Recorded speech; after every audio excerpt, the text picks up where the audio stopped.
Sorry. I am very sorry. I'm really sorry because I'm back with another James O'Brien piece of cabbage-faced idiocy.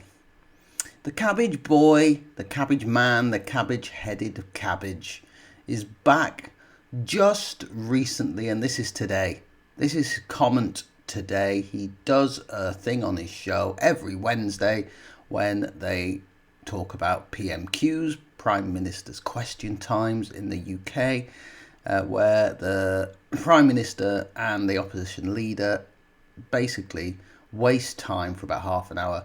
Always have Prime Minister's Question Time, always an absolute waste of time. Has been for years, probably always has, and yet is still seen as some sort of worthwhile, as if the electorate gains anything from it or has ever gained anything from it. If anything, it's political theatre, and we all know that. However, Labour are in power now. So this gives James O'Brien and the left-leaning media, which is nearly all of them, the chance to open fire on the opposition now, which is the Conservatives, which they hate. So there won't be much criticism for Starmer, the English Prime Minister. What really smacks of complete hypocrisy is this complete takedown of Kemi Badenoch. Kemi Badenoch is the current leader of the opposition of the Conservative Party. She is a woman, as you can probably tell by the pronouns, although it's not always easy to tell. And she's black. Nothing wrong with that, fine. Can we criticise a black woman? Well, it seems that only sometimes you can criticise a black woman, and it depends what side of politics she's on. If she's on the left side of politics, you'd better be bloody careful about criticising a black woman, or any woman to be fair, or any black person. If, however, this woman or this black woman is on the right side of politics, you can slag her off, you can criticise her, you can take her down, you can absolutely stamp all over her. It's fine, criticism's fine then. So we're going to watch a little bit of this video, only a bit, because I couldn't believe the hypocrisy on show from James O'Brien.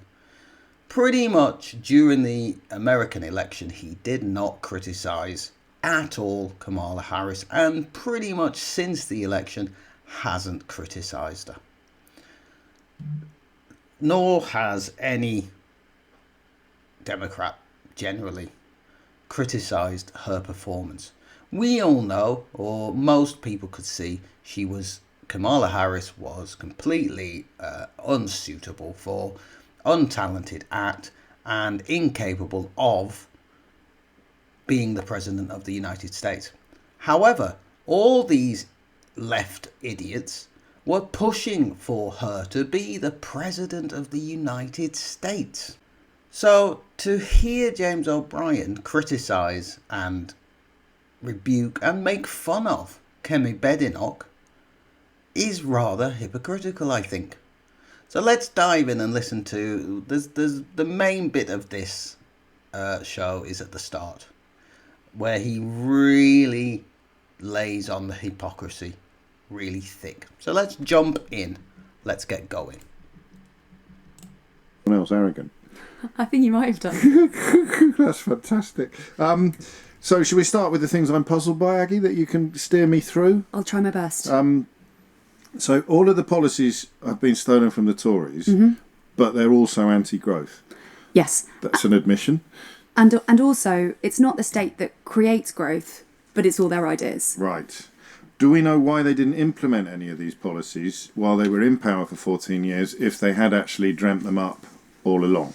The other weird thing, a couple of weeks ago, Kemi Badenoch stood up and basically didn't quite apologise, but said they'd made loads of mistakes in the last 14 years and they hadn't got to the place they wanted to be. So she sort of can't, it feels like she can't quite decide whether she wants to disown the last 14 years or actually say that they had loads of brilliant ideas that now Labour are nicking. And again, as with the arrogance. So, already, we can hear the tone.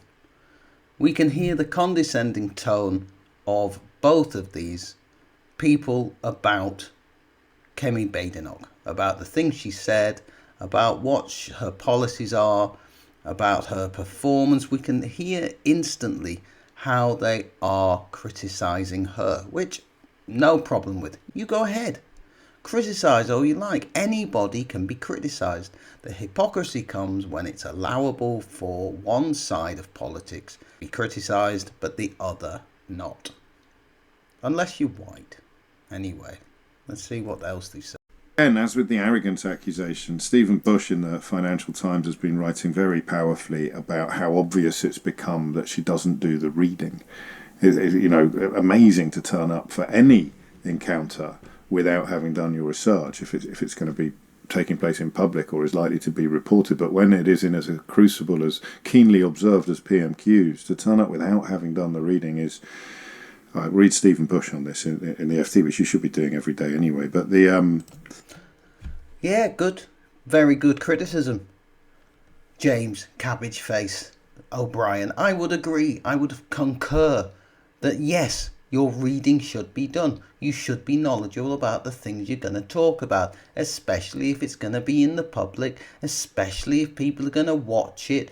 And especially if you want to be the President of the United States.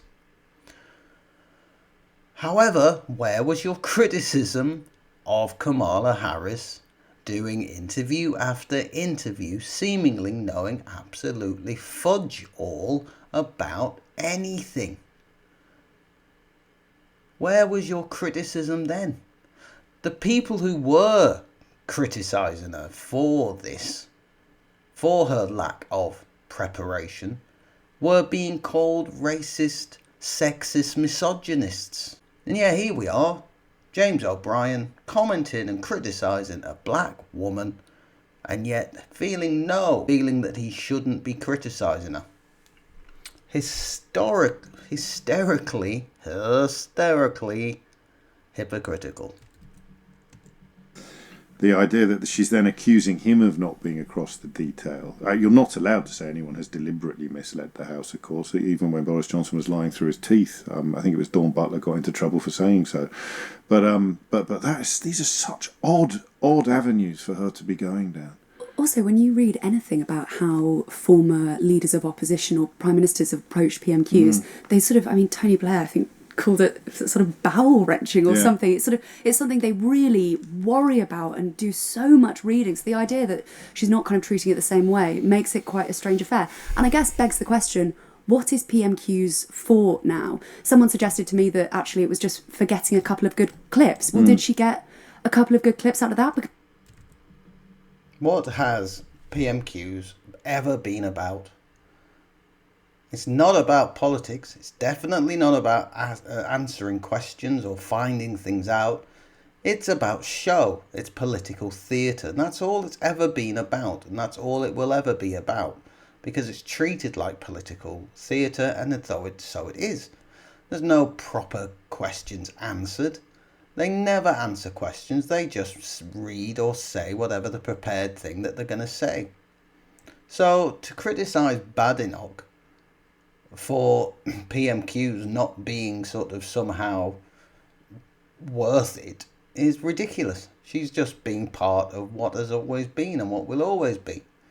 Whatever she says, whatever she asks, whatever question comes up, it's not a serious question and answer situation. And yet, criticising away, they're still criticising her. They're not bothered that she's a black woman. They're just dumping all over her. Strange. Because it felt like by question 3, he had said, yeah, we're not going to ditch the Employment Rights Bill. No. But she kept going. So I'm not weeks, but it's not, I mean, she's so bad, it's not fun to watch anymore. I'll read you some of the text that came in. This is like an under sevens bowler going up against Ben Stokes. She makes it so easy for Starmer. This is rough. She's really floundering. Says, first one was James, the second one was Ryrie. Callum says there's not much coming back from that. Badenoch would be mortified if she was capable of feeling shame. Mike says Badenoch sounds like a politics student thinking she's about to get an A when she's on the brink of complete failure. Becky and Barnett says Kemi Badenoch seems to have amnesia and doesn't remember that her party did nothing for working people, yet allowed the super rich to fatten their bank accounts. And Lorraine said, so not only is O'Brien, with his big cabbage head, happy to criticise her, and as I've said, fine, you criticise away. I'm no problem with anyone being criticised. Anyone should be allowed to be criticised without any accusation of racism or sexism or misogyny coming your way just because you're pointing out something that you feel someone isn't doing very well. So not only is the big cabbage head happy to criticise her, and the guest in the studio, also a woman, not bothered about criticising a woman because she's on the right. This type of woman is fine to criticise. Not only that, he reads out all the comments and criticisms and slagging off from the people who watch the show. I don't remember many times when he would read out any comments criticising Kamala Harris. And this is the problem. And this is where the left continue to be ridiculous. It's ridiculous. And if they can't see how ridiculous it is, then they will continue to flounder and continue to fail. Thanks for watching. All I've got now. Please, if you've enjoyed this rant against the cabbage-headed idiot, hit subscribe, hit like, share, so I know to do some more of these rants. Anyway, that's all for now. See you in the next video.